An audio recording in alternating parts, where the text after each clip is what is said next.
Hello, everyone. Welcome this Sunday, the last Sunday in July. It's already almost August, for Christ's sake.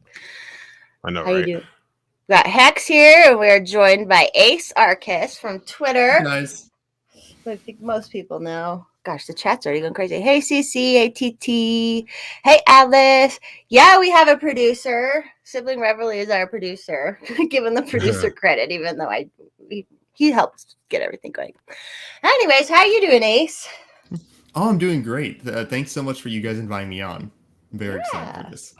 Have you had any sleep lately? A little bit here and there. Yeah. Because sometimes I'll be up at random hours and I see you on there on Twitter. I'm like, hey, Yeah. Yeah, I'm the type of person I'm sure this is going to have disastrous health effects like later on down the road in my life, but I'm the type where I only need like 4 hours of sleep, 5 hours of sleep to really get going. So I'm kind of a light sleeper. Yeah. Does anyone ask you? I get this all the time. Maybe it's just a men to woman thing, but they're like, "When do you sleep? When do you sleep?" And I'm like, "Why are you Whenever care?" I want. Yeah. Like, random hours all the time. Like, yeah. So I'm glad to have you on because I pretty much since I've been on Twitter, I've been following you, and I would say you've been pretty damn logically consistent the whole time. So, thank you. Yeah. And it makes me laugh because there are people I think who like libertarianism is like that's the only time that can be like if people consider that a compliment, right? Is if you're a libertarian. Oh, it's like, oh, you're very logically consistent. It's like, oh, thank you. Well, because even like I feel like there's been people who've like liked you and then not liked you, or, because other people have been changing and stuff. But I feel like you're like, no, this is, even if like maybe you don't agree with things, I feel like you always like, but this is how we have to look at it from the most logical sense, right? Like, yeah. I don't know. So how did you get to Twitter and being the ace of Twitter? Oh man.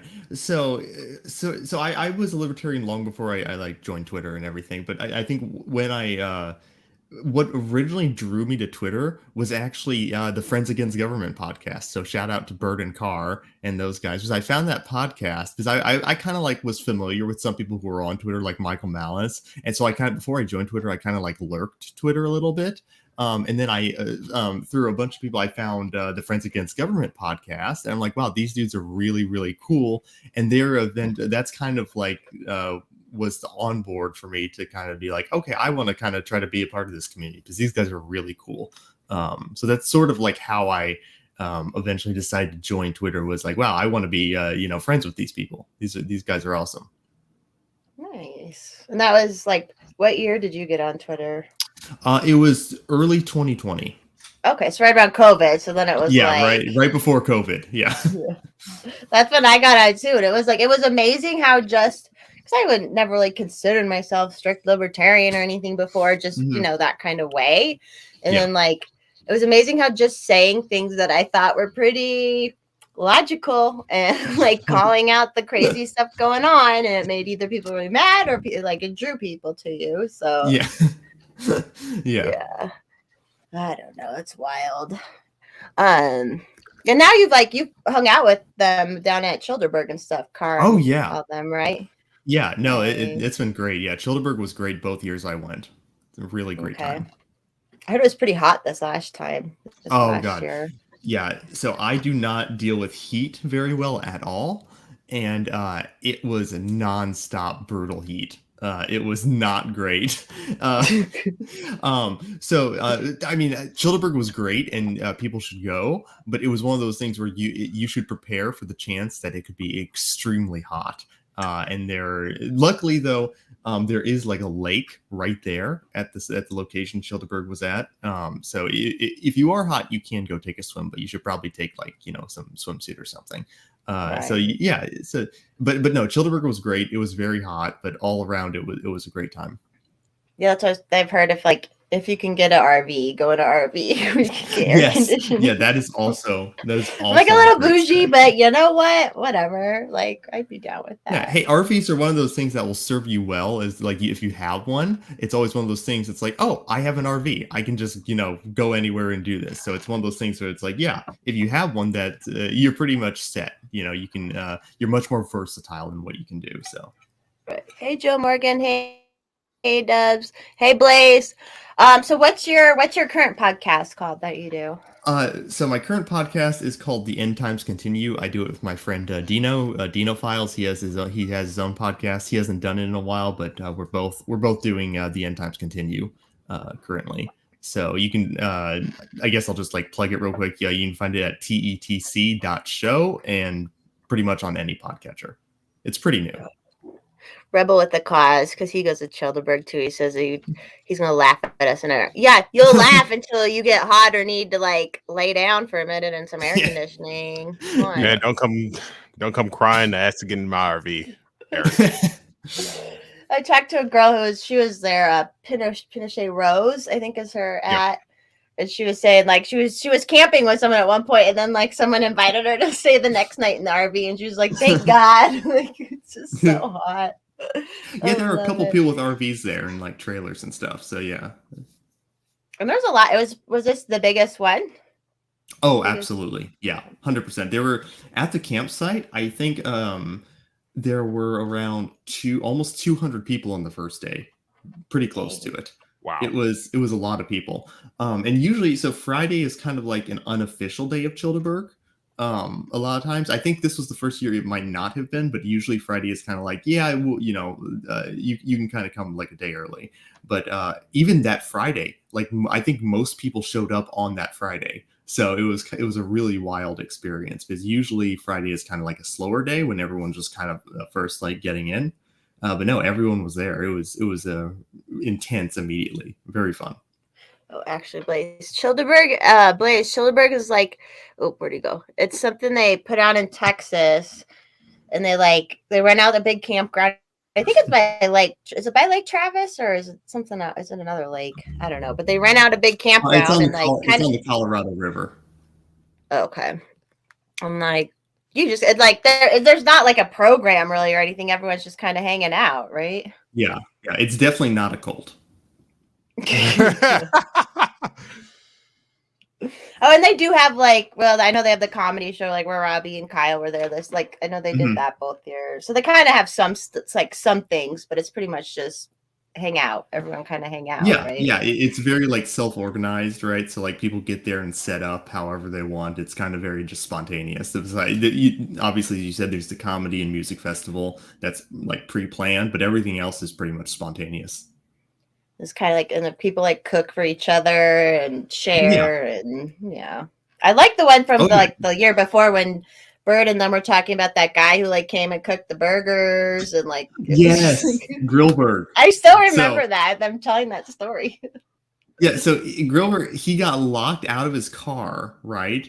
And then because he had nothing to do, he wasn't involved in Liberty Twitter or anything like that, and he was just at the campsite because he got locked out of his car, and people were like, "Hey, why don't you stay over here with us for the night, and we'll help you get your car unlocked tomorrow." And we did that, and he basically just stayed and cooked and everything, and it was great. And he was here this recent year too. So he did come again. Yeah, that's so great. I love it. That's cool. Love it.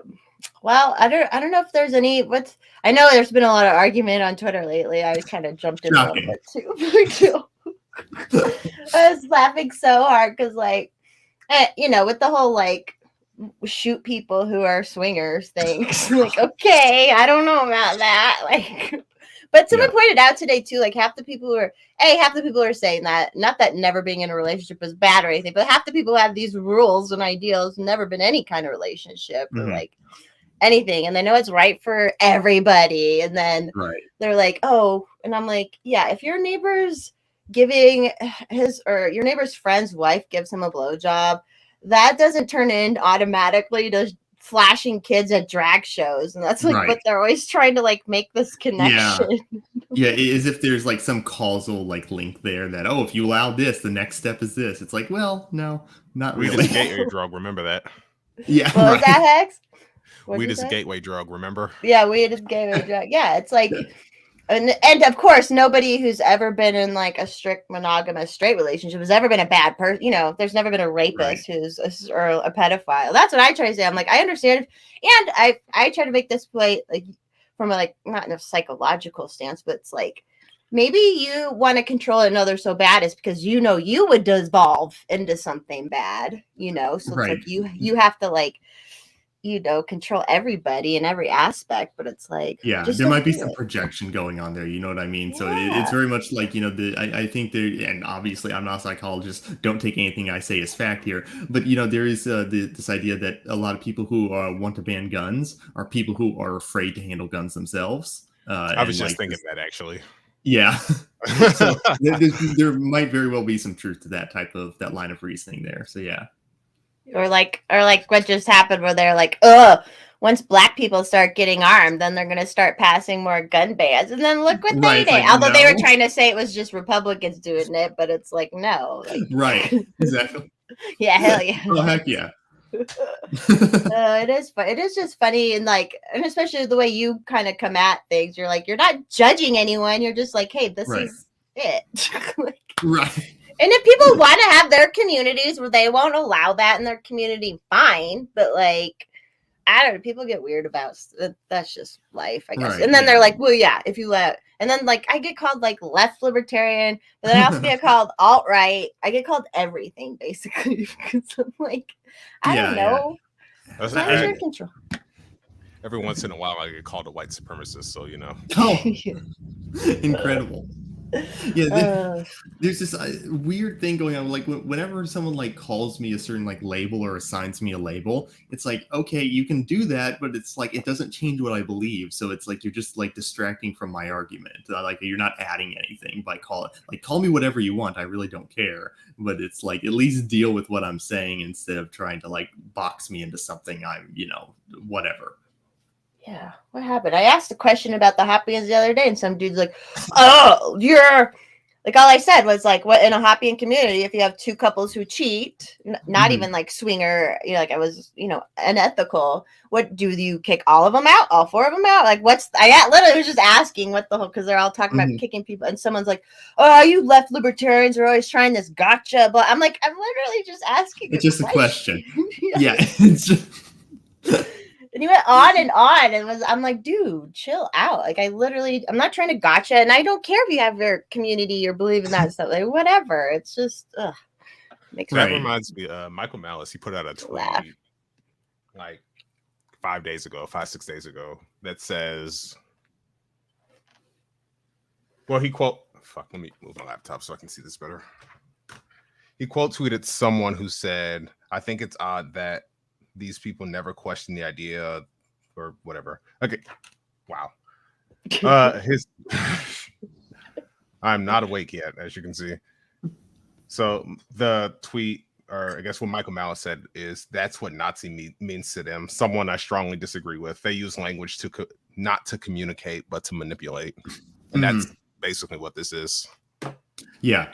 A lot of people, like when you see this oftentimes, like when a word gets like circulated into like popular culture, it begins to like lose whatever meaning it might have had prior to that, and then just kind of begins to degrade. I find a lot of people tend to like assign words emotionally. So if there's a specific word that triggers an emotional response in people, people use that word to be synonymous with that emotional feeling. So if some word is like, obviously being a Nazi is very bad. And therefore, if something like triggers them to make them feel like really bad, or you do something that makes it feel really bad, that's one of the words that will often like pop into their heads about, oh, this person is doing something bad, he's a Nazi. You know, yeah, I'm not saying that that happens all the time or in a literal sense, but I'm saying that's how I think a lot of people kind of like use language.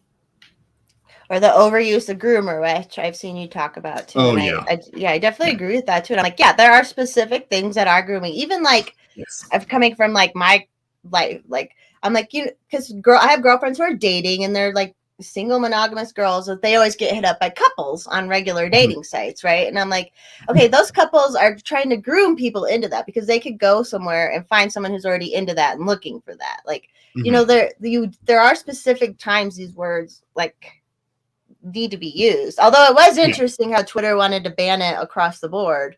Yeah. But everybody who's to the right of Yeah, and like, but everyone's still Nazis. Like, we're all still Nazis. That's Right. allowed. Yeah.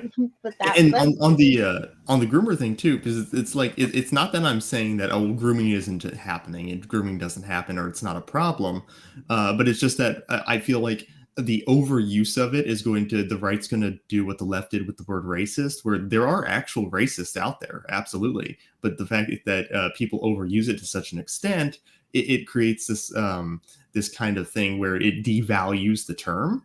And then people are like, it's kind of like the boy who cried wolf scenario, where like people now, when there's actual racists out there now, people are going to be less likely to like take it seriously. And I think that can happen, especially with like the word groomer, if the right begins to like really overuse it. Yeah, like let's find where it really applies and use it there. And then if there's other weird something else going on, let's find the correct word for that and like put it that way. Yeah. I've been called I'm a racist bigot because I'm involved with the Mises Caucus. That's just how it goes. I'm like, okay, thanks. Never mind the fact that they, associate with people like Hotep Jesus and Eric July and Maj Toure, who are black. And Clifton now too. I saw Clifton Duncan, yeah, that was a good speech. Yeah, it's silly. And like I said, the person, like half the people would call me that, then their next comment was calling me a boring white girl, and I'm like, okay, cool. But I'm racist though. Okay, cool. Whatever. Let's see. What else do you do at your other than Twitter? Ace? Like you have to just like dox yourself or anything like that. Yeah, but. I'm so I don't know how many people know this. I'm a big like D&D person, so I like play Dungeons and Dragons a lot. I'm really into that. So oftentimes, like I can get when I'm not on Twitter, I'm probably doing something D&D related, oftentimes, or I'm just like reading or writing. I like to do that too. So those are sort of some of my hobbies that I generally like to do when I'm not on Twitter. Do you write like fiction or like libertarian stuff or whatever? I used to write fiction. I haven't in like a long time, but I used to when I was younger. I recently I've been trying to get back into writing because I kind of like had like a mental block and kind of fell off for a little bit. But I've been finishing up writing an article for my Substack, so that will deal with like libertarianism and stuff. Okay. I'm always fascinated by people who can write. Yeah, I know. The yacht. See, like, pull it up. The very specific the one population. before it, but yeah, that's good. Oh yeah, that's when it's good. So I'll put that one. Did you ever order the purple hood and the purple clan outfit? Fuck, I still need to find that. That would be that would be like a Clayton Bigsby style sketch. That would be hilarious. Like, and then I just break out my purple guitar and play Prince. Oh, love it. Anyway, sorry. I was up late on a different podcast last night for some stupid reason, so I was tired. Did you drink? I was at a friend's house beforehand, and I had like 2 beers and a margarita there, and then I had 2 beers at night. So I don't feel that too much, but just tired. And then I was just up. I was watching Ace's arguments, like laying in bed. I'm so sorry. No, like it's funny when I like slightly like, and then I made a post about it, and then of course someone jumped in my thread like, like I said, they're like, I said something like, yeah, like there's all this shit going on, and there's people out here who want cops to arrest swingers. It's just like a post like that. And then somebody of course posts a picture of like one of those weirdo drag kings who are like literally flashing kids. And I'm like, okay, that's actually arrestable. Actually, like, yeah, like these are not anywhere in the same ballpark. Like it's so. Yeah, so like these types of people who I've been arguing with in my feed for like the past couple of days, and for people who don't know, the arguments basically go like, polygamy or non-monogamy in some sense should be an arrestable offense or illegal in some way, so fine or imprisonment generally. So and it's like I know I'm like hypocritical to say this, but these people need to touch grass. You need to go outside, get off of Twitter, please. Do it now. And just do and maybe don't come back. and just stay outside until you've thought about things a little. And spend time with another actual human being. Yes. Like, Yeah. What was something else I saw that was funny along those lines? Well, just and then and then it brought Birdie, and of course, and they're like, she's like, "What are you gonna do? Come shoot me?" And they're like, "Yeah."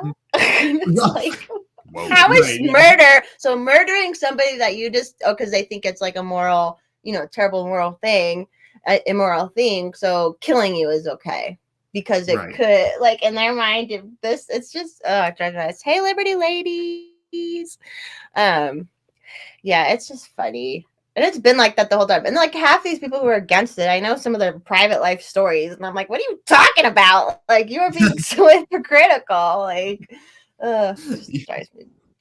We can't like call people out. Yeah, it's. And also I'm like, if you're, go ahead. No, you're fine. Go ahead. I was just gonna say, if your culture is so amazing and awesome, you don't have to force it on people. People are drawn to it, right? Like, it's that easy. I don't know. Yeah. And if you're like if you're like a conservative in your personal life and you want to live a conservative lifestyle, I have nothing against that whatsoever. Like, by all means, like, live your best life. But there's this type of there's certain types of people who can't leave it there. They have to say, no, we have to use violence against you. So it's always very interesting to see, because I think I don't know if it's just, I'm seeing more of it now, or if there is some cultural shift where like these types are feeling more emboldened, but it certainly feels like certain types of people are feeling more like, yes, I will use violence against you if you don't conform to like these cultural standards, which is quite an interesting shift, especially because, like, if you believe in virtue, right, if you're a conservative and you genuinely believe, people should live virtuous lives, then you kind of, that necessitates freedom, right? Someone has to be free to choose virtue, or else it's not virtuous, right? So like an example of this is, right, so like if you're commanded to love your neighbor, you can't really be considered loving your neighbor if there's a gun behind your head and you're acting from coercion. So those types of things, I always think that's probably the best argument against like conservative style, that their arguments presuppose, well, if we have freedom, we won't live in like, if everyone is free to do as they wish, as long as they don't hurt anyone, this is going to morally degrade society. But you can't really have a virtuous society without being free in the first place. So you kind of have to take the gamble. Yeah. And that's the thing. I think there is this thing in some people's head where you're like, yeah, there is this risk and this gamble, but you have to. Yes, that was somebody else said something in my head. They're like, yeah, well, if you let everyone do what they want, then they're all on the streets in San Francisco doing drugs. And I'm like, well, that situation is not just because everyone's doing what they want. Because there's plenty of successful drug users in San Francisco that aren't on the streets, Exactly. So like, in fact, I would argue that most drug users do not want to be on the street. So if they had other options, they probably would not be, most of them. Right. There's a couple other issues going on there. But. Yeah. Like these types never talk about like the disastrous effects of like public zoning laws, for example, that intentionally like segregate different classes of people in society. And that's a big issue that's almost never talked about, that basically forces these people into the streets. And it's just like, it is obviously, the economic effect of that is just on housing prices and things like that is disastrous. So these people are really like kept economically captive, and there's really nowhere else for them to go. So yeah, I always think that people are like blaming a symptom and not the cause in most of these cases, and I think that's probably not a great way to go about it. There's that guy who's, I think he's going to run for governor of California, and he kind of was on the left a little bit more, and now he's kind of just like, he's not as progressive, and he's been like really digging into all this, just like, all the different laws they've made and all the different money the governments out there are spending, and like they have created it. Like, it's just complete, absolutely, with all the, like, between the camping bans and just the way they implement everything, and then like letting people out of jail, letting people, which whatever, like from obviously from anarchist jail is whatever, but like, that just shows that they have created all these problems, and they're just getting rich off of it. The government's just getting rich off of it. So it's like, it's wild what he's found out. Like, he's like, holy shit, it's wild. Oh, A-dubs. Yeah, people who call for, yeah, exactly. I'm like, Yeah, you're going to go shoot your nice swinger who's like just a trophy wife looking lady and a nice like blue collar dude. Go shoot them because yeah, that's they're also the thing bad. too, right? Is that they think that even if you believe that you were morally right or you were justified, the idea that you going up and shooting someone for like being a swinger, quote unquote, if you think that's not going to have immediate consequences for you doing that, you are sorely mistaken. So right, so whenever they talk about, oh yeah, violence is just as it's just this casual thing, it's like, no, it's not casual. It's one of the most serious things you can possibly engage in. Even if you're justified in engaging in violence, it's not a position you want to be in. So all around, it's not a great thing. And people who talk about it so casually, I think you're right, who've just like never engaged in violence or been in a violent situation or even a situation that could have turned violent very easily. Which again, probably projection. A lot of their projection right, is like if it kill over something so simple and yeah, I don't know. This world's gone. Well, I mean, the world was already crazy, but things are getting more insane for sure. And I do feel like you said, like there might, I don't know if there's like this more conservative, violent, or like more, but the pendulum is fucking coming back. Like I wish to hell, like people like us could like just not stop it, but just like slow it down, hang on it, maybe and slow it down because because I get why it happens. Like I grew up in the 90s with like super conservative Christian parents who said and did weird things, and like I'm like, yeah, I can understand why there's all these people who are angry or like at that, and then they went. Especially when you like are mad at your parents or mad at people for telling you how to live, you're always going to act out more or like act like stronger against it, which has happened. And then everything's just so weird right now. Like with showing like everyone wants to blame the drag queen, the weird ones that are like being really weird. And like, it's like, well, why are the parents taking them there? Like, and I don't, and I obviously I'm not at all like call the cops on them, which I've seen people argue that too. Like call the cops on them. I'm like, well, maybe we should look at it from a different way. Like, why are these moms bringing their kids to that? Like, when the moms could go to it at nighttime with their girlfriends and get drunk and have a good time. And like there's, I don't know, it's just, but then it just goes to control. And it is like maybe there are certain spaces where kids shouldn't be, right? But yeah, absolutely. What are you going to do? I don't know. I think on cultural lines, right? Like I think sometimes libertarians or anarchists get this get foisted into this box where they're almost caricaturized, where it's like they're just trying to stop the culture war, but it's not that we're necessarily trying to stop the culture war itself. We're just trying to get it out of the realms of violence. Right. So it's like, yeah, you guys are always going to disagree. Right. You guys are never going to come to a disagreement, but that's fine. But how about we try at least peacefully disassociating and not killing each other? Because that's the other option, right? That's the option of the state. Because here's the thing: one side is going to, if both sides keep going at this, if the pendulum swing keeps getting more and more intense over time, one side's going to end up dead, and then the other side's going to retaliate, and then you have this back and forth of just like needless bloodshed, right? So that's ultimately the other end of this. So it seems like it's whether people recognize it or not, it's in both sides' best interest not to engage in violence, even if both sides feel they're completely justified in their actions, because it will come back to bite you. Yeah, and humans are so quick to violence. Ugh. Oh yeah. Ugh. I don't know. So what's next for Ace? Just doing your podcast and. Doing the podcast, finding more people on Twitter to quote tweet. There's a never-ending supply. They just keep coming. They're multiplying. It's like it's something in the water. Yeah, I'm seeing a lot more now, especially I don't know if COVID made kind of some of the more libertarian-minded people just get more, like kind of revert to the like super. Conservative, everyone has to live like us, but I'm definitely seeing more of it. So my co-host Dino, he has a good example of this when he talks about like COVID, where he says that COVID was the first time you could actually see, most people could see the bars in front of their face, right? that they were actually in like a prison before. It was like an open air prison type of situation, but now it's very much locked down in your house situation. So I think for a lot of people, they became sort of analogous to like a cornered animal. So I think I can understand why someone could get like really radicalized by that. At the same time, I think that I don't see, whenever people make arguments, well, COVID is the reason I'm not a libertarian. It seems kind of weird to me. It seems like, well, COVID should be the reason you are a libertarian, because it's right.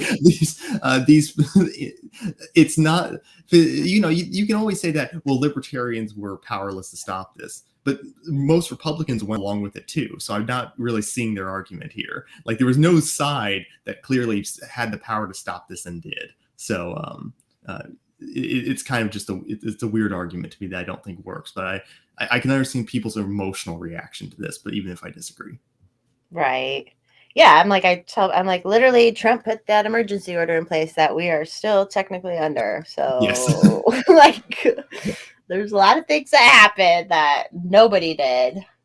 Yeah. And I'm also like, cause are you a member of the Libertarian Party, Ace? I'm not, no. Yeah. See, like, and I understand why people hate it or like don't like it or think it's a waste. And I'm like, yeah, I get that, blah, blah. But I'm like, whatever. We can all I can throw some energy towards it. Do I think in the end it'll work? Yeah, I don't hate the Libertarian Party. I'm sort of just indifferent to it. Like my thing is that I'm willing to like let 1,000 flowers bloom. Like if you think that political activism or politics in some way will help further liberty, while like not harming anyone in the process, then I feel absolutely like go for it. It's just not my thing. You know what I mean? It's just like it's not, that's not my wheelhouse, I guess. That's a good way to say it. The flowers. I would just say there's a lot of strategies. People can participate in multiple strategies if they want or whatever. It's like blah blah blah. But I don't know. Oh, let's see here what A-Dub said. Let's see. Government is forced and collecting people. Yeah, we're trying. I'm trying. I made a post. At a time. Yeah, I made a post here and I'm like, the sparklers will continue until the morale improves, people. Like I love like people still like, it just cracks me up that people like did not unfollow me over that. But then people get it, because guess what? When you live a free life or you live your culture and you live your culture fully and you don't force it on other people, there's kind of something attractive or like attracting about that, Wild. Right. Wild how that happens when you're not telling someone what to do all the time. Yeah, there's also like it's weird to me because even if you believe, as you're saying, like you're like coming at from either side, if you believe you're justified in enforcing your cultural beliefs on people, there's an argument to be made that using force to spread your culture is likely to backfire, right? Usually if someone wants you to do something and you force them to do it, in most cases, those people probably hate you for it.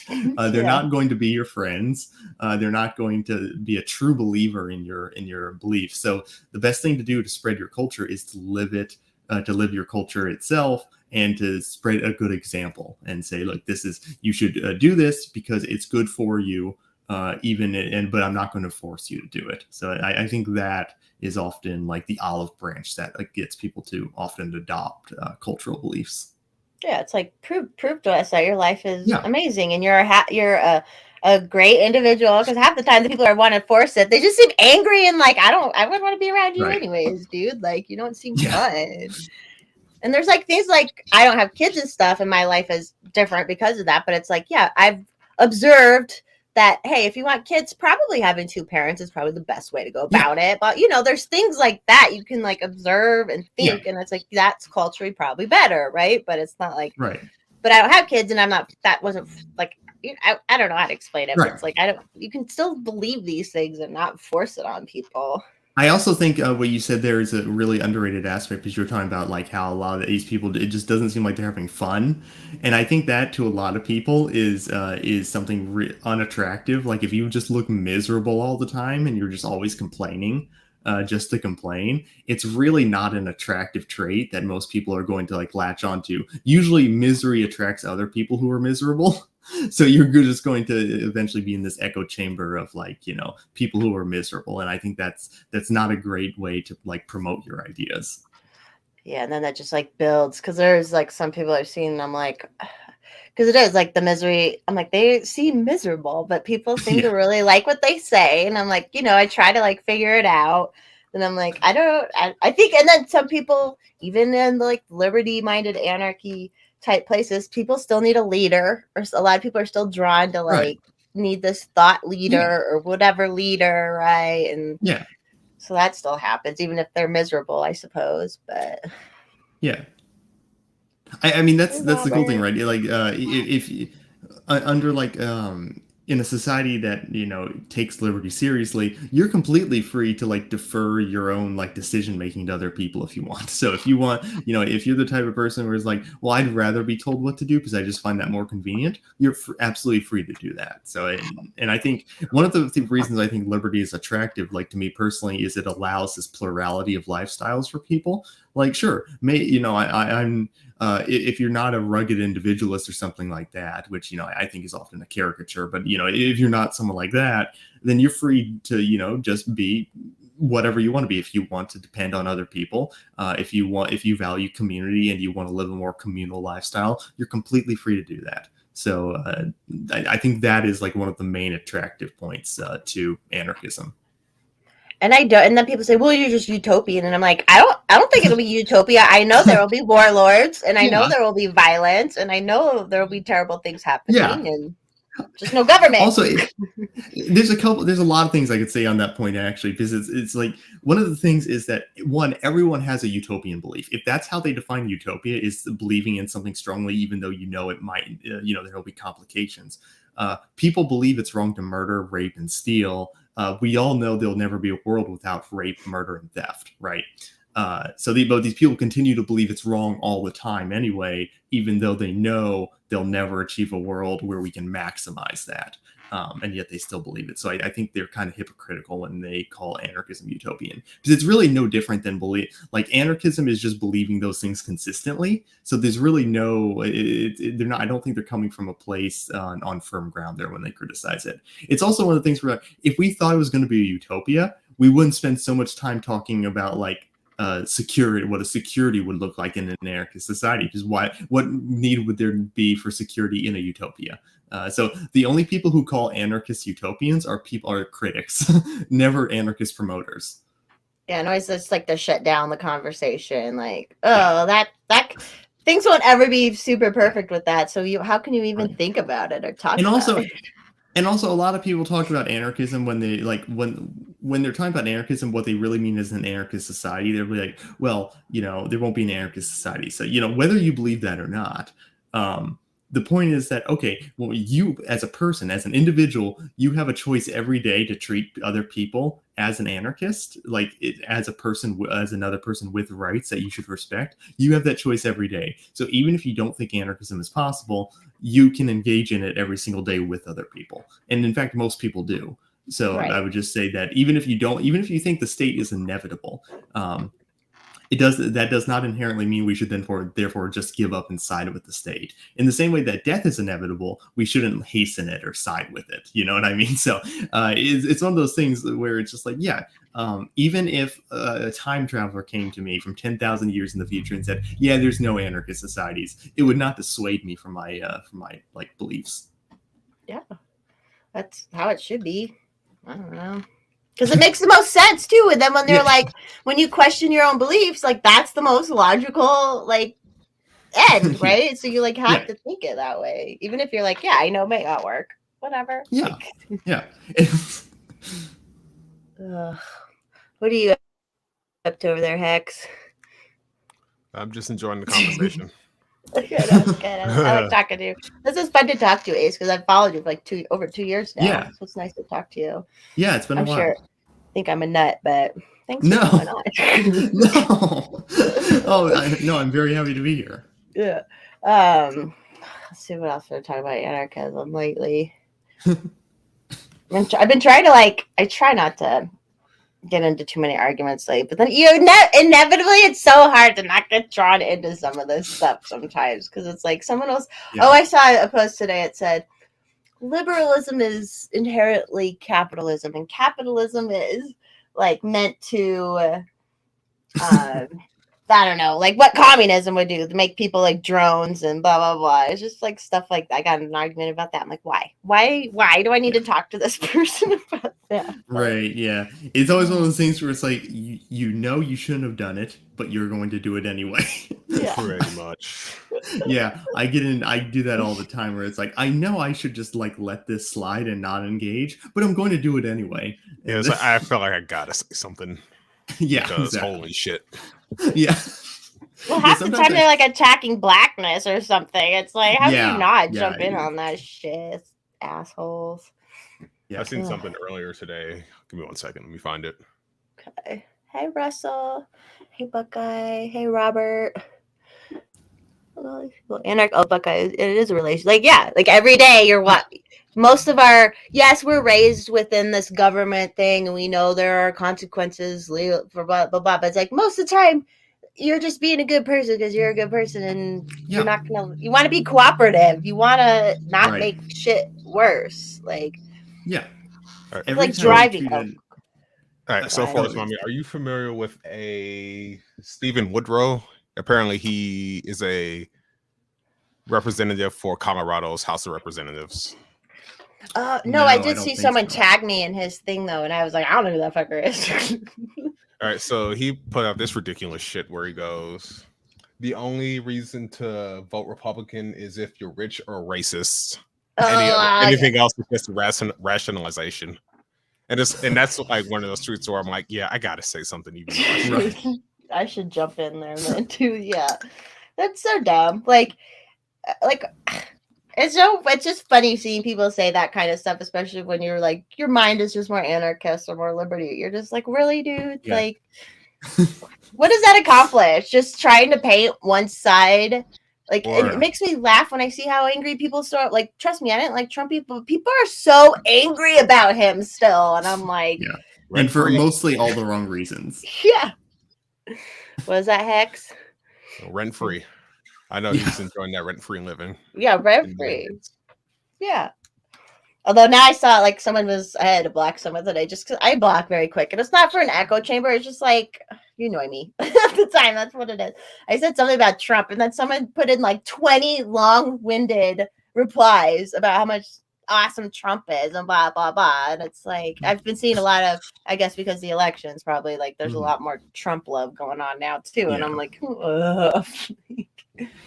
that's funny. It's always interesting to me how quick people are to defend like what they see as the lesser evil. Like if you want to make an argument, well, you should support the lesser evil. I would disagree with that, but I still can like understand like from a purely practical perspective. But when people go out of their way to like defend that, it's always like, come on, dude. Unless they weren't like libertarian, then of course like they're probably just like some true believer. But yeah. Yeah, the state does not care if it's left or right when it's coming after you. Especially the enforcers. Like, they don't give a fuck. Yeah. And they'll just go after everyone. Go ahead. Yeah, the state will use culture as like a means to like pit people against each other. They've famously done this all throughout history. So the idea that, the state in some sense, it's not that the state is not affected by culture. The state doesn't have like direct like cultural ramifications. They do, but it's the fact that they used culture as a means to acquire more power. As opposed, now some people are obviously, within the state are probably like true believers for their, whatever culture they're espousing. But in either case, the game they're playing is a game of power. So they're always going to try to, even if they have to make sacrifices on their own side, they will do so to attain more power.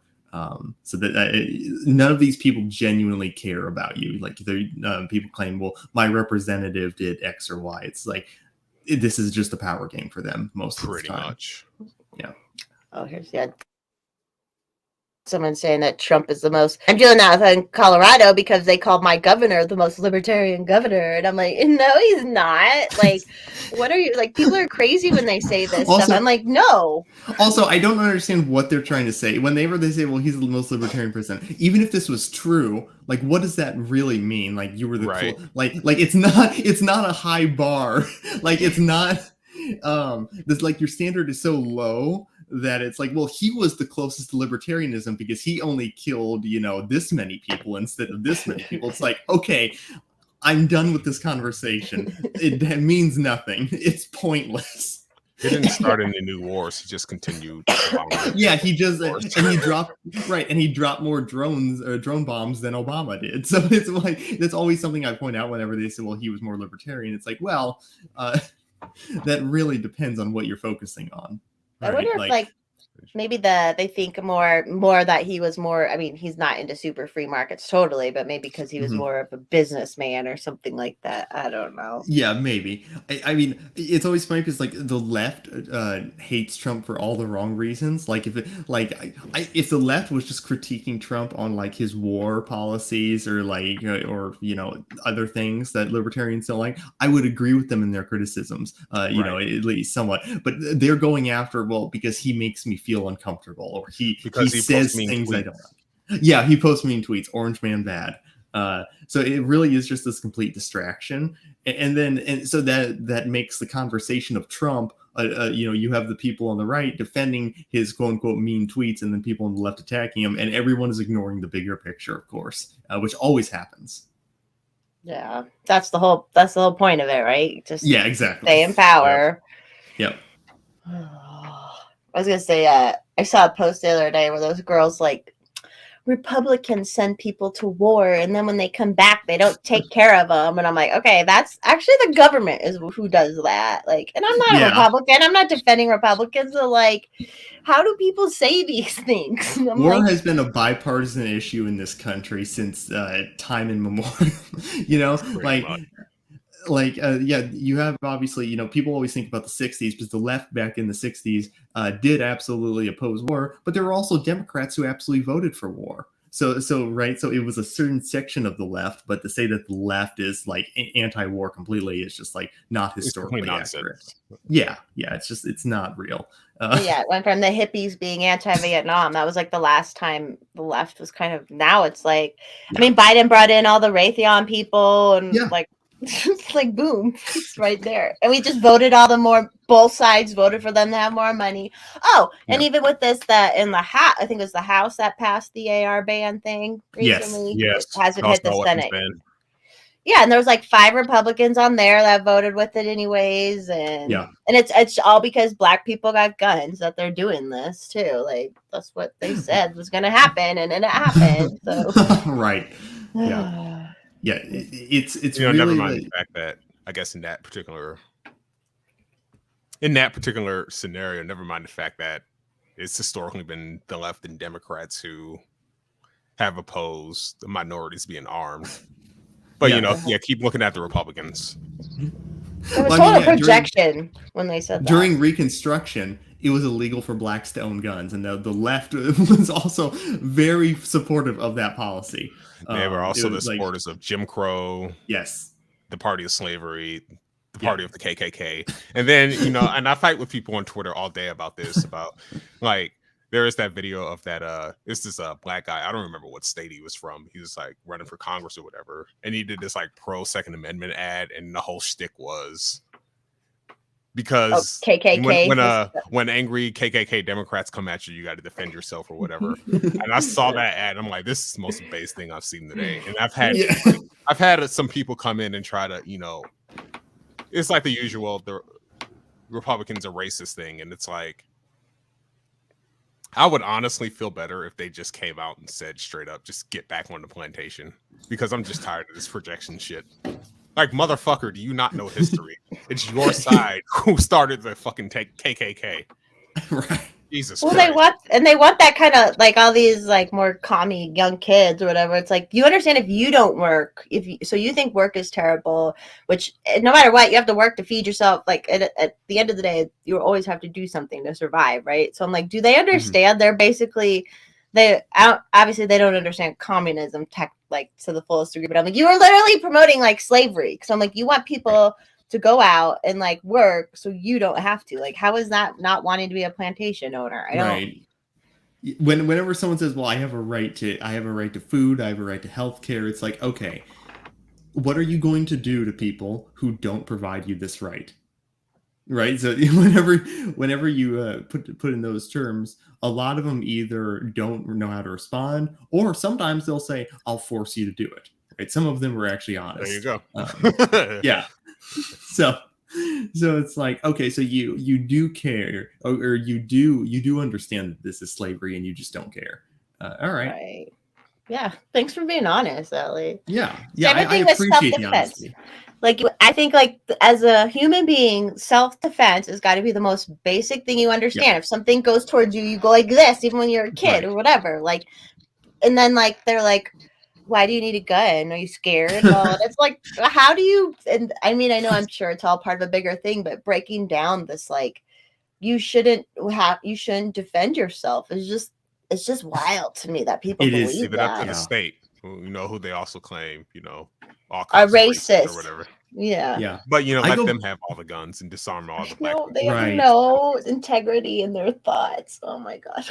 I go back and forth on what position the left holds that aggravates me the most, but I genuinely think it's their anti-gun position that I just am enraged by.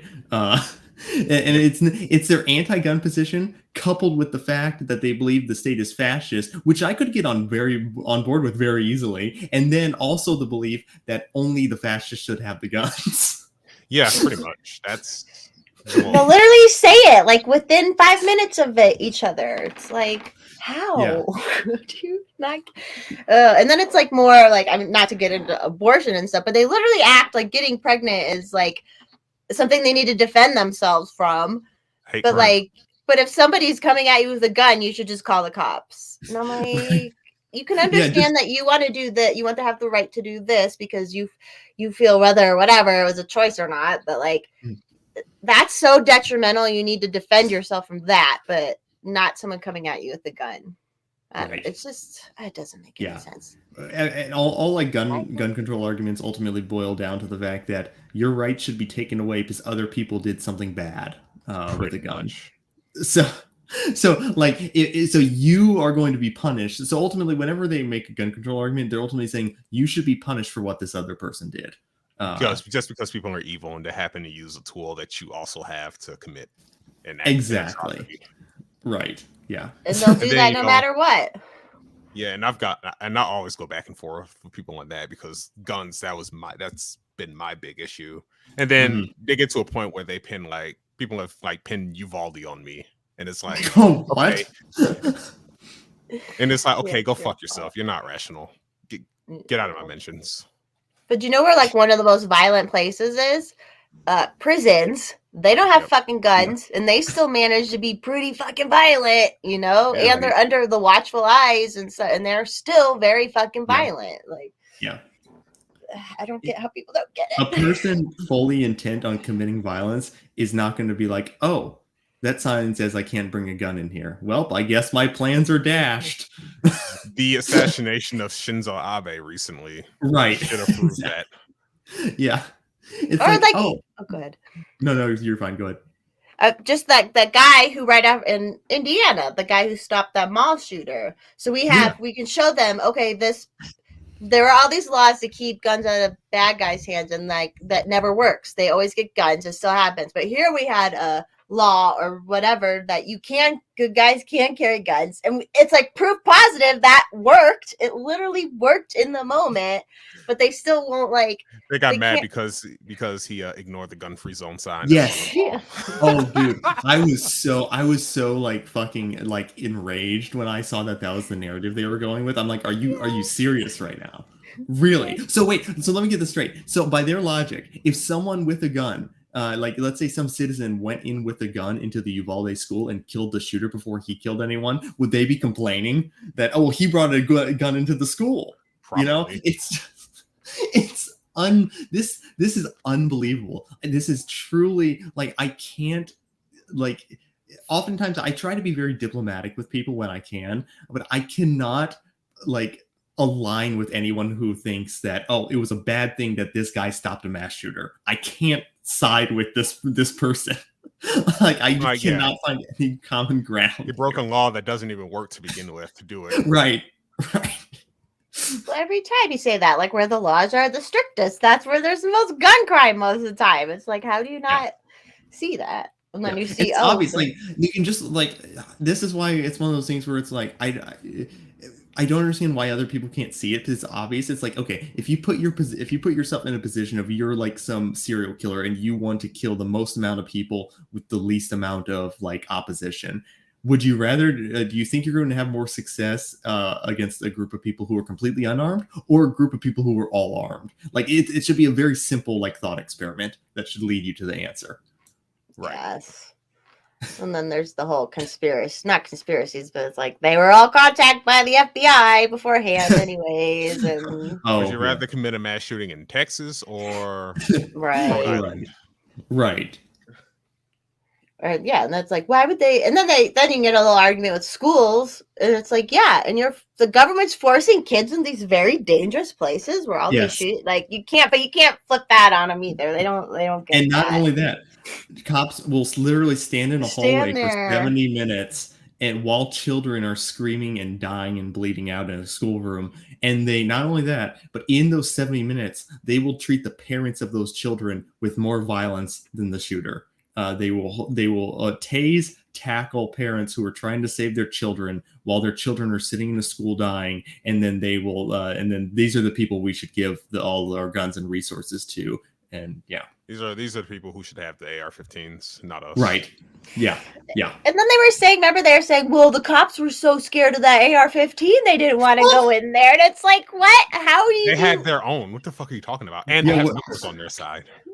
Yeah, this was one of the police. I don't know what his official like designation or rank was, but after Uvalde happened, one of the it might have been a local sheriff or it might have been someone in the department said that the reason the cops didn't want to go in is because they were afraid of being shot. I'm sorry. If there's any role for a cop, your role is to put yourself in the way of bullets to defend people. Like, obviously, we all know that's not what cops do, and they have no legal obligation to do that. But in a platonic ideal of what a security agent should be, your role should be, I'm going to put my life in front of other people to defend them, and even if that means I get shot, that is your responsibility. So the fact that they really went with this is just they're cowards. And the fact that these are all the people who should have all the guns, I hope there's some leftists out there that see, oh, maybe these people shouldn't have all the guns. I hope that happens. I don't know. Use them when it actually matters. Right. When they know our government, they call weapons of war and stuff. And I'm like, our governments actually do war, which is terrible, and people die, yet you keep saying you only want them to have the weapons of war, the people who have proven to you that they will kill with them. It's right. If they want to, I don't know how to explain it fully, but that one really drives me nuts. I'm like, I don't know if that's just a psychological thing with humans and being within the national government. I don't know. And then what drives me crazy is then they'll, in the same breath, say that they're useless against the government, and it's like, is it a weapon of war or is it not? Right. Both ways. Yeah. Oh god, the argument that the government has tanks and they have drones and they have things. So what is your AR going to do? It's like, I'm sorry, the government obviously there's the move bombing, which is horrible, but in general, the government is not incentivized to actually destroy its own infrastructure. If there was ever a war within the United States between gun owners and the government, they're I don't know if they know this, but people have neighbors, and some of those neighbors may be government officials. So if they drop a bomb there, on some house or some residential area, because they're going to war with their own people, and they destroy their own infrastructure, those are the people they need tax money from. So it's just generally not. It's if you really think that the government's going to send tanks in, that's a good argument for gun ownership, and even beyond that, that's a great argument that maybe people should have tanks to defend themselves against the government. Yeah, or anti-tank rockets or something. Yeah, whatever they have. Yeah. Or again, it's it's not perfect, so why even try? It's that's exactly. So. I will thank you. I would like to try to the best of my ability. Right. It's fair. I'm not immortal. But the fact that I'm not immortal doesn't mean, I guess I'm just going to give up now and just, just die. I guess I'll just die. It really is that same type of mentality. Yes, it is. Let's see in the chat here. We go in an hour. If you guys want to keep going, or how you feeling? I'm good. I don't have any like specific questions. I'll be right back. You got to talk more, Hex. Oh, then he leaves. I'm gonna just grab some more coffee real quick. Okay. Love it. Let's talk about something like what's been your favorite part about being involved on Twitter? Oh gosh. Well, I've met a lot of like really cool people. I think that's probably like the thing, right? So like some of the people I consider like my best friends, like I met through Twitter. So I think that's a really cool thing, and I'm like very grateful for that. That's kind of like what makes it all worth it type thing. You know what I mean? And I think that is probably my favorite thing. Also, there's also just like a lot of really cool people out there in general, and I think it's really cool to be able to interact with them. So I think that's probably my favorite thing. Yeah, especially during COVID, just like finding out how many people I thought I knew that I did not know. And then like finding people on Twitter who are like younger and just like what I call normal, like, or just people that connect with me. Yeah, like, oh, okay. Yeah, that's been my favorite part too. Excuse me. I swallowed my gum almost. Just all the people, because I started a Forest Mommy meetup out here in Colorado when Forest Mommy started getting bigger, and like I'm still friends with most of those people I would still see, and like that community grew, and then I got involved more with the libertarian people out here and the Mises people out here, and like it's just been I've been so thankful for it, and everyone's different, and everyone's except me. Like, and I know it's hard to accept me sometimes, but people like get it, and yeah, I've met Sarah. She came and hang out at my house. Like, it's just met so many cool. Oh, and I traveled. Like, went to some of the libertarian conventions for fun, and I would have never done that if it wasn't for Twitter. You're coming out here next. Oh yeah, I'm going out there in September. Hey, you'll finally meet Hex. I haven't ever met Hex in person yet, but he and my co-host on Thursdays is Alice. They hang out. But I've never met him, so I'm finally gonna go meet him. Very cool. Yeah, that was what the sparkler money has. It's really awesome, like meeting your online friends in real life. Like if you have a chance to, you should definitely do it. Yeah, I've kind of always been like 15, 16 people. Yeah, you guys got a big old group out there in Ohio now. I've always met people offline even before COVID and stuff because I'm one of those kind of people. Let's see what else. World is weird. Sarah. Oh yeah, Sarah. Too bad Sarah. Oh, and supposedly Paul and Doug might come. Paul wants to come. The one from Sibling Rep, my producer. He's gonna come in September. We'll see what happens. There'll be a big old meetup. What else? What else you got going on, either of you? To be honest. Yeah, not too much at the moment. Just like probably going to like yeah, I don't know. I'm the type of person where I don't have a lot of like I don't like plan out my days or weeks or anything like that. I like if there's something spontaneous, I'll do it. But it's one of those where it's like I'm not a big, huge like planner. You know what I mean? You're in the flow state. State. Yes, exactly. Yeah, just trying to vibe.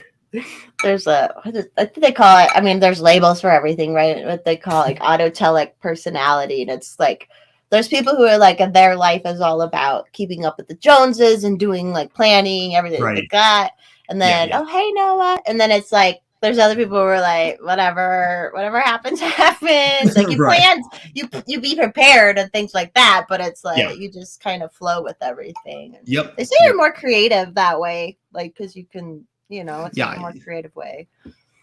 Yeah, I enjoy it. It's one of those things where it's like if there's something like I'm not opposed to like planning to do something, but oftentimes I'll just like be just vibing, and if something happens or comes my way, it's like great, yeah. Right. Yeah, that's another thing with Twitter too. Like people would come through Denver that I get to meet and stuff now. And it's like all the like just fun to meet up randomly with no plan for it, And right. I like that. I love that actually. Although I was tons, but I'm like, because I haven't thrown a party lately. And I'm like, I'm so burned out. Like, everybody just wants to talk to me all the time, and I'm just kidding. But it's like I did get burned out for a while, so I have to be careful about that because. People can be vultures of your energy sometimes. So. Oh, 100%. Yeah. And I'm like pretty nice. So I'm like, you put my boundaries up better. Oh, they're watching. Oh, yeah. Noah and Sarah met on Twitter, technically, too. So very nice. The thought in the chat. Oh, you know what I just realized? Force Mommy. The anniversary of our first stream is coming up. Oh, yeah. You looked up what day it was, right? I got banned the 21st, so.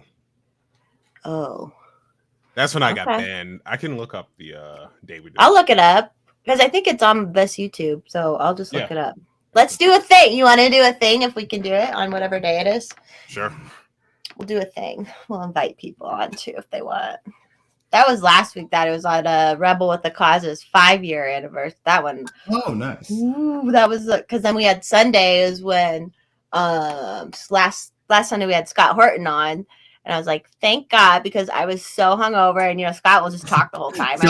You just wind Scott up a little. You just ask him a question and he's goes. Just ask Scott a question 45 minutes later. Yeah.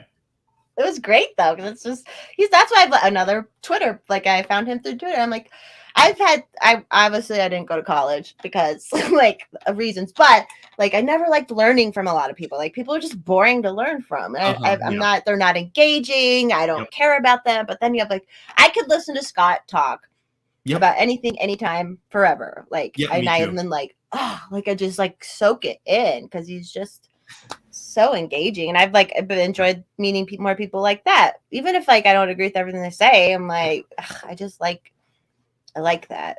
It makes me excited to learn. Yep, 100%. Yeah, that was also I met Scott at the Childeberg 2 years ago, and that was or last year I should say, and that was a really great experience because I'd been listening to Scott for years and years. That was really cool. And he's just super down to earth, chill dude that you'd be friends with any other. He just seems like someone you would be in your friend group or something. He's just a fun guy. There was one moment at Childeberg last year where I was it was 3 a.m. in the morning and I was just taking a walk down the campsite, and Scott is up at 3 a.m. in the morning and has a crowd of people sitting there he's teaching them, and he's just ranting like he's on a podcast, and it's one of the best moments I can remember from Childeberg. It's wow, I'm listening to a Scott Horton episode happen live right now in front of at 3 a.m. in the morning. With 20 people. It's almost like Jesus on the hill teaching. Exactly. Yeah. The 29th it was, Force Mommy. Okay, so August 29th? Yeah, it's a Monday this time, but you can always do the day before. It's fine. Okay, well, that'll be our anniversary show. Wait, and that'll be Robbie's out here. He's doing his show out here on that Saturday, so it might be a little crazy. We might have to do it later in the day on that Sunday. How about? Yeah, that's fine. Okay. Yeah, if anyone's in Colorado, Robbie's doing a porch tour at my place August 27th. Cool. And no one can camp. Everyone's like, can we camp? I'm like, no. That sounds bitchy. I'm like, no.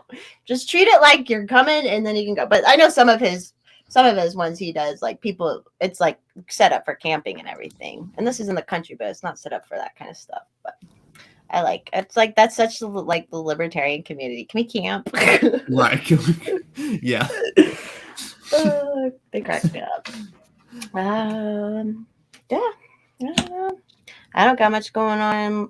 I hung out with this is interesting. So my friend's father, who he's almost 95, he sold his house he worked till he was 91, and then he sold his house last year finally. So he lived in the same house for 50 something years.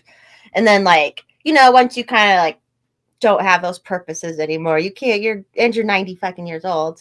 There can be decline. Well, he was living in kind of an independent elderly facility. He's independent. He's driving. Literally, they said he was driving on Father's Day. So that's mid-June. And all of a sudden, he declined so rapidly. They moved into his house and he was doing okay for a week. And now he's bedridden on hospice.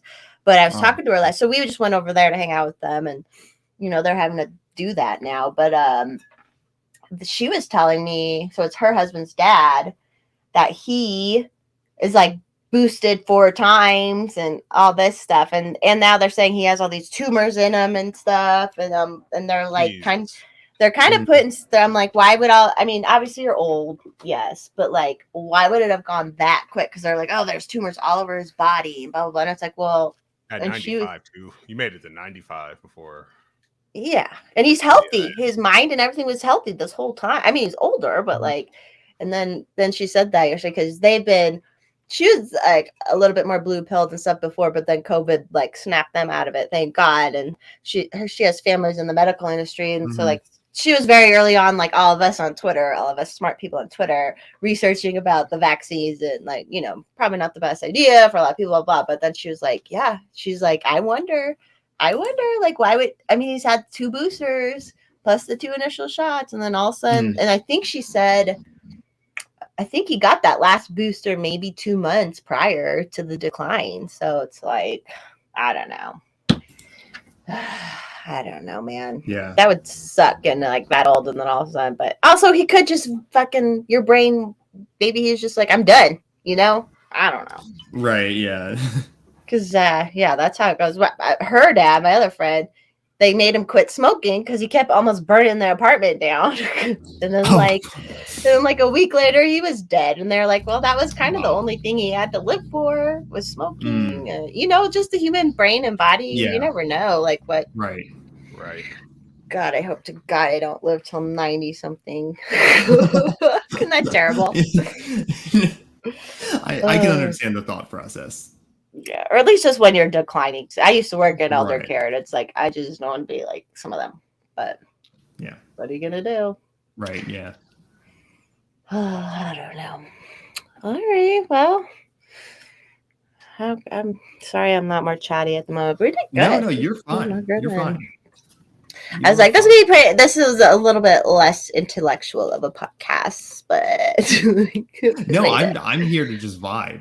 Good, eh? That's basically what we do. So yeah. Except like when we had Scott on, that was obviously a little more focused. But yeah, it's always we used to do, and then like we've been really professional lately because we used to do really long ones, and then we've been professional lately. 10 hours. Like it's if I drink, like I don't drink lately when we've been doing these ones because it's like if I start drinking, I could sit here forever and talk forever, anyways. So it's like a bar, like being at the bar. I was just gonna say something else right to that. Oh, we had the Biting the Bullet guys. I think yeah,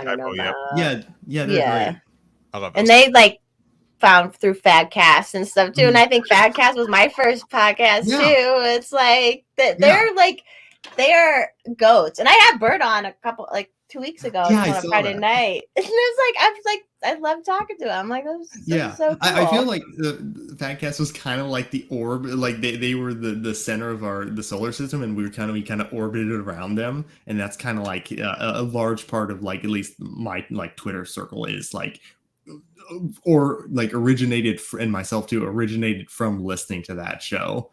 Yeah. No, I agree. They like kind of were a culture thing for sure. Absolutely, yeah.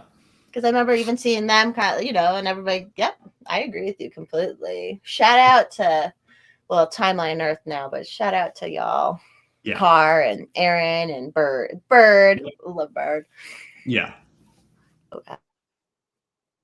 Alice, my Thursdays with me and Alice, and we've been getting pretty crunk lately, so that's our unprofessional show. Let's see. I think I got all this chats. Yeah. Damn, there's 15. Has anyone got questions for people who are on Twitter? Alice, didn't you say you had a question for Ace? I don't know. There's 15 of you watching. You can let's be blowing up the chat a little bit. Yeah. Come on, y'all. I can't carry it all. I'm just kidding. Are you working on like any major writing projects? So I don't know if I consider it major. I've been trying to I've been trying to compile some things for a thing I'm working on for my next Substack post. That was pretty large. I don't know exactly. I'm contemplating splitting it up into 2 parts, so I don't know if it's all going to go into the same article or if I'm going to split up into 2 parts. But I have been just trying to write as much as I can in the time that I have to try to put something out, because I got very delayed. I was supposed to have this article out, I think, like last month, and it got delayed. So I'm working towards finishing that up. I hope to have it out very soon. All right, that was a question. Do you vote? No, I have never voted in my life. Can I ask how old you are, Ace? Yeah, I'm 27. Oh, okay. Well, you're like a year older than I am. Oh, nice. Same. I'm only a year older too.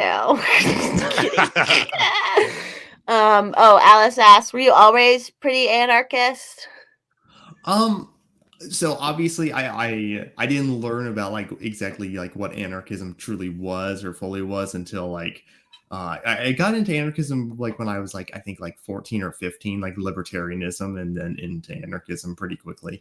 But I always had like anarchist intuition, sort of, I guess. But I never had them fully developed until I guess I learned about it more formally. And then you start practicing on Twitter every day, just saying it right, all. Exactly. Like, yeah, so that's the thing. Like, well, that's the funny thing too, is that a lot of people talk about like how do you like argue like how you do, and the truth is, I had when I was like becoming a libertarian, becoming an anarchist long ago, I would have these conversations in my head. Well, what about this? What about this? What about this? Sort of like shower thoughts, you know what I mean? That type of thing, where it's like I've had most of these arguments in my head already. So when I hear them on Twitter, I'm just like, oh yeah, I remember how to answer this. Right.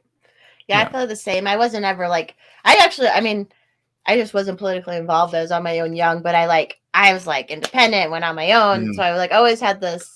And I hated the government because I was on my own young. And I was like, why do I have to pay $300 a month at 19 years old for health insurance? You know, like there's just all this stupid stuff I learned very young that it's like, and I wish I had known about Ron Paul in 08, but I was like, I was just too busy surviving and like, and then Obama, whoa. And then like DNC was out here in Colorado. So it was just like, it was a lot of, I'm like, God damn it. Like, why didn't I know about Ron Paul? But it's kind of like a lot of people are if busy. Someone doesn't introduce you. Yeah, that's the thing. Yeah. It's like, and like social media wasn't as huge back then either. Whereas like now I feel like everybody is politically involved, or like even if what they're being fed or whatever they believe is wrong, they at least like they have access to more stuff than I did. Absolutely. Yeah. Because I think a lot of people are just like super busy. So like whenever people talk about like, well, you have all these like NPCs, these people who just like don't know anything. It's like, I'm sympathetic to that because I feel like, these people are just trying to live their lives, and they have wrong opinions, but it's like, ultimately I care much more about the people who are actually like in power and like constantly like doing really evil things. Obviously, it's not great. And I understand like why people get aggravated, because like you're arguing with people who don't know anything, but they think they do. So it can be really, really aggravating when it can be really, really aggravating when people are trying to tell you the state should take your guns because whatever, and it's just like, okay, well, luckily though their opinions, like obviously they vote, and that's never a good thing knowing that these people vote, but ultimately their opinions themselves don't really harm you too much outside of that vote. But yeah, people will say the like darndest things. I remember people arguing with me on Instagram during COVID. Even as a nurse, I said something like, pretty sure like 2 boosters in a year is weird, and probably we should think about that. No other shots. And like these people would like argue again. I'm like, you just know what they're being fed though, right? And they don't have time to like, they don't have time to actually like, even just it's like, just stop and think for 2 seconds. Think in your head, okay, there's 4 shots now for a cold, technically. Like, it's just simple things, but I think like, especially like I can understand like people who get like deceived on the first one, where it's like, okay, you just need to 2 weeks, we're going to flatten the curve, lockdown for 2 weeks. People who go along with it, I don't agree with it, but I can understand like why people would be more understanding to that. But when they constantly move the goalposts, so now it's 2 months to lockdown. Yeah, 6 now months. It's like, okay, yeah, exactly, and it keeps doing? going, and you just keep repeating their narrative. It's like, okay, stop and think about where we started and where we are now, please. Yeah. Yeah. And then like instituting mask bans like weeks and weeks later, or masks. Right. And it's like, okay, how would that, even if they did work, which they don't, but like, how did that make sense putting it in way later or whatever? Oh, and then when the riots started and they're like, well, it's okay for that. COVID can't, infect people in a riot. Everyone knows this. It's obvious. Oh my God. I thank God that happened, because it did turn a lot of people when they were like, what? Yes. Like when like the science people are like, well, actually, so this social justice, blah, blah, blah, so it's okay. Right. Yeah, it's like right. Oh God. Yeah. How did we live through the last 2 years? Yeah, it's crazy. I think we should always look for like some silver lining, and I think one silver lining you can always take from this is that while there's a lot of people who are just like will go along with the state's narrative, there are also a lot of people who began questioning it from COVID. So there are people who always wake up whenever these types of events happen. It's not as many as I think we would like, not even close, but it's something. Right. Yes. You also had a lot of people pull their kids out of public school too. Yes, that was massive. That was a huge thing, because I think like some poll I saw, the trust in public school has gone way down, and public school attendance now for children is at its lowest rate it's been in a very, very long time. So that's a huge win.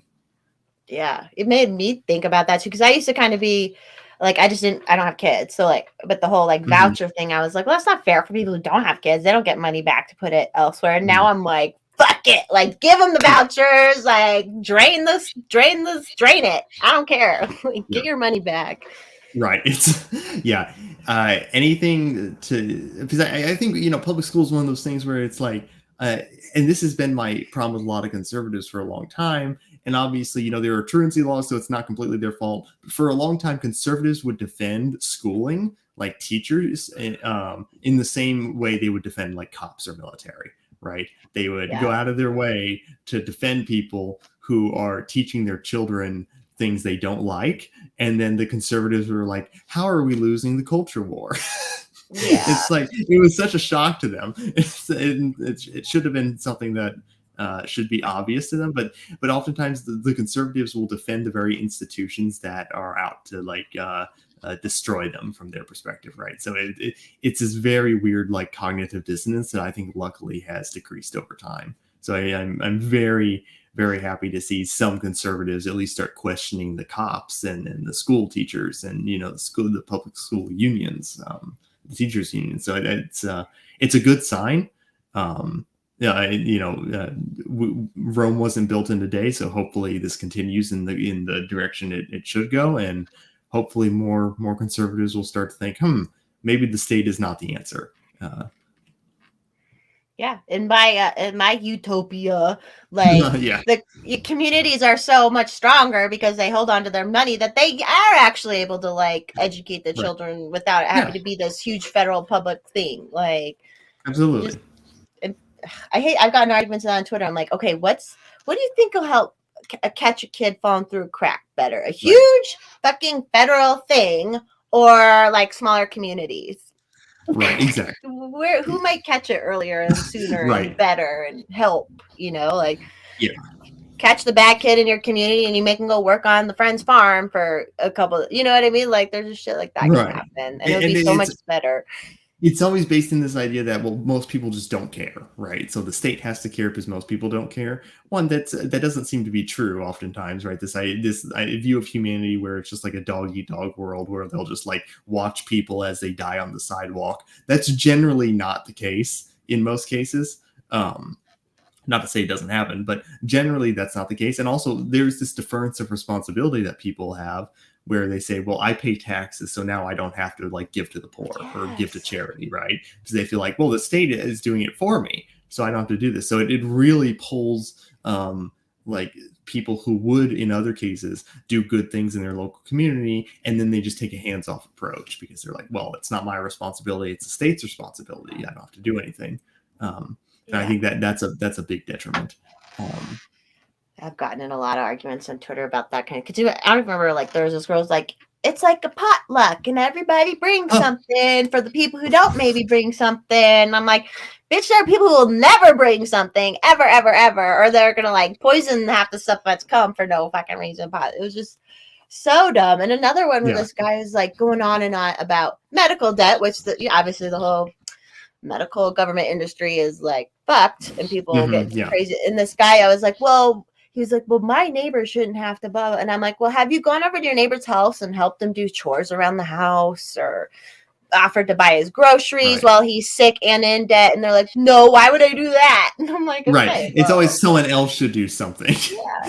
But he'll complain. He'll use his neighbor to bitch about stuff, but he won't even like just go do something nice. I don't know. It's just, that's a whole, I mean, that's just, how you're raised. And obviously, but the government will always, and it's trying to make more and more people dependent the whole time. Like that's its goal. So and like oftentimes there used to be like things like mutual aid societies where people like within communities would like congregate together and pool their resources to afford services they could not afford by themselves, right? And this was a very common thing up until like the state essentially created certain licensing and regulations that has certainly made it impossible for these organizations to operate. And you never learn about this in school books, of course, because it's obviously, it's not necessarily in the state's interest to teach you that, people could and did live without us before. And we're cooperative and like, hey, maybe if you like, you want to be cooperative, you can. And it's a good thing.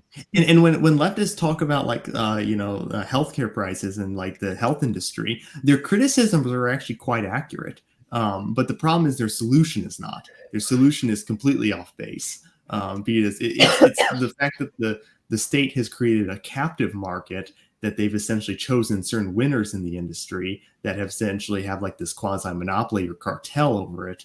That's why prices are so exorbitant. Right? This idea that you often hear this, right? You hear, well, the problem with free markets is that they're very like dog eat dog and they're just competitive. But what you're doing, like what markets are, is that markets are competing to cooperate. That's what they're doing, right? The market isn't this like dog eat dog winner takes all thing. It's like, no, these firms are competing with each other in order to compete to decide who gets to cooperate with you. And who gets to associate with you. So it's ultimately a cooperative process. And I think that's what a lot of people miss generally when they're critiquing like free markets, which we don't even have in this country. So it's always like very, very off base.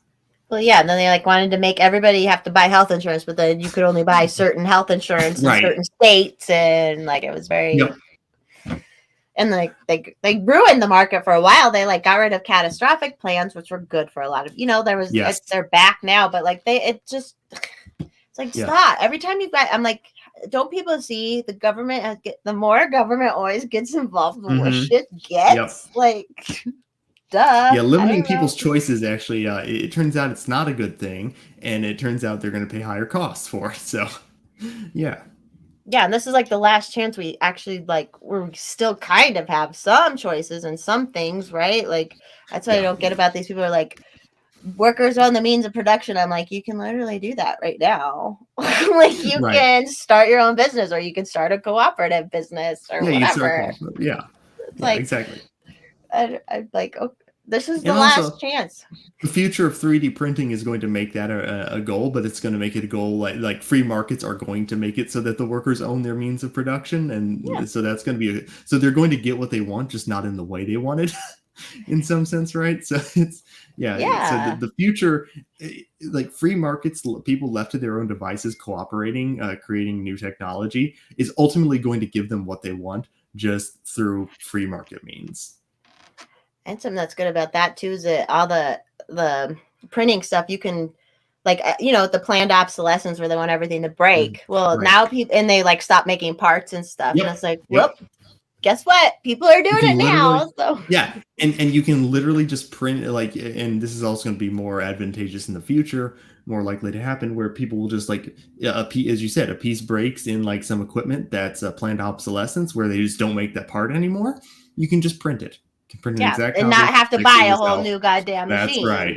Yeah. That's right. Suckers. We're getting it back at them. That's right. Yeah, we're yeah. See, and I have a 3D printer, and I printed the chest prints, and that's it. I'm like, I need help. It's hard, but I'm like, I'm glad I have it. At least You the have first it. step. That's right. I'll help you out That's- whenever I can get out there. Yeah, you'd have to like teach me everything, like how to AutoCAD. Is that how you like scan it and all that kind of stuff? Or I don't know what I'm talking about. So Tactical is always trying to help me, and he's like, and I'm like, I don't know.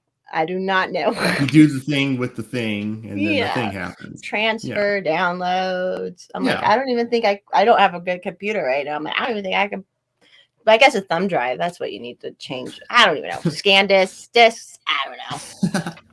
Crazy. Yeah, I'm very excited for like 3D printing in general, because it's one of those things that it's going to have such a wide market, I think, from anyone who's just like a hobbyist, like if you want to make like action figures or anything like that, to people who are like printing guns, so it's going to have, I think, such a wide case where it's like, yeah, anything you want to make, if you have like the appropriate like resources to do it, you're able to do it, and there's not going to be like these gatekeepers who are going to like these artificial barriers that will prevent you from doing it. So the cost to entry will be the lowest amount possible, and I think that's going to really like revolutionize like production in general, right? I think people are correct when they call it like the fourth industrial revolution. It's going to be, I think it's going to be a pretty massive thing in the future, because like as this technology gets better and better, the production of it's going to get better and better. And I've even seen some 3D printers now in a prototype stage that are working with actual metals. So that's, right, different materials and stuff. Yes. They'll be able to do every material eventually. Yes, eventually. Yep. Yeah. So that's going to be huge. That'll be massive. Oh shoot, I was gonna say that. Put everything in there. I was just gonna say something until I lost it. Oh, sorry. No, I rambled on a long time. No, it's great. That's great. Ramble on all you want. Something about printing the different materials. I don't know. The fourth industrial revolution we're living through. Oh, I remember what I was gonna say. Did you see the guy he tested a gun where he 3D printed the ammo? Yeah, I saw that. Yeah. So I'm like, Yes. hey. An electronic along. firing mechanism, I believe. Too. Yeah. Yes. Yeah. It's crazy that people are doing it. That's science. Like they had the guys that were like trying to bore their own, do the whole thing just at home with acid. It's like, wow. I truly believe gun control is dead. Like there's no putting the cat back in the bag, the genie back in the bottle. It's over. They can try to pass laws, and that's not to say it won't be a hindrance for a lot of people, but they'll never be able to accomplish their goals of eliminating guns. That will never happen. Yeah. Hex, someone, do you have a printer, Hex? I don't. That's what's the favorite thing you printed? No. I don't. But you're so technological. You know how to do everything, I'm sure, with that. So. Yeah. Your brains, you got one of those smart brains, smart people brains. Question. I don't know. We can call it there at the printed guns. Ending on printed guns. Pretty good. Yeah. If you want. Are you good, Hex? Yeah, I'm good. I don't know. I need to eat something, I think. I'm like zoning out a little bit. I'm getting silly. Well, thank you guys so much for having me on. This was great. Yeah, Oh, you're anytime. welcome back anytime. Oh, thank you. Yeah, I'd love to be back. You can plug your stuff again, Ace. Oh, wait. yeah. Wait, one more. Wait, hold on. One question for you. Uh-oh. Got one question at the very end. Are you reading any good books? What's it like being a niche internet micro celebrity? Well, I don't know because I don't consider myself one, but you are, baby. Just accept it. Reading any good books? To be honest, I've really fallen off like reading for a while, and I need to get back into it. I'm not really reading anything currently at the moment. But I am planning to do on Twitter like a reading list that of things I'm currently reading. If people want to if people are interested in that and want to keep up to date, so I might organize something like that on Twitter. So I just say keep an eye on that maybe. But at the moment, I'm unfortunately not reading anything like at the moment that I think like is like important. But soon I hope to be. So. All right. Okay, now you can plug your stuff. Okay, yeah. So you can just find me on Twitter at ace_arcus, and you can also find my Substack at acearcus.substack.com. And as I plugged earlier, I do a show, The End Times Continue, with my co-host Dino. You can find us at tetc.show and practically on any podcatcher. And yeah, that's pretty much it. Thank you guys so much for having me on. Yeah, Hex. No problem. All right. Regular listeners, you know the drill, but for anyone new, Hexcelerate everywhere: Twitter, SoundCloud, Bandcamp, Instagram, YouTube, all of that. It's all the same. Send him some money for his music. Yeah, please do. Cash up for us, mommy. All right. Thanks for everybody for watching. Later, guys. Thanks again, Ace. Bye. Bye.